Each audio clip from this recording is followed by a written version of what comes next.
ባሌ እሁድ ቀን ቤት ስለሚውልልኝ እንዴት ደስ እንደሚለኝ።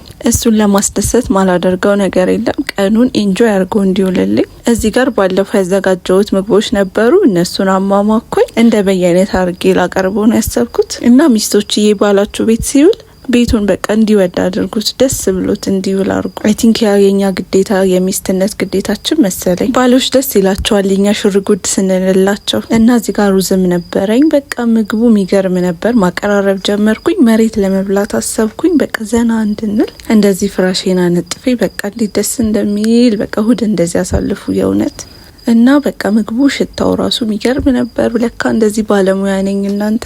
ሱፍም ውሃ ነበረኝ። እንዴት እሱ ራሱ አሪፍ እንደሆነ። ከዛ ምግባችንን በላን። ያው የማይቀር ነገር ሀባብ ነው።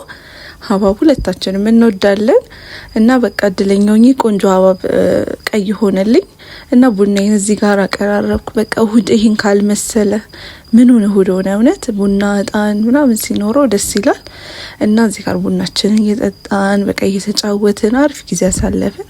እናንተ እንዴት ነው ባላችሁ ቤት ሲውል የምትንከባከቡት?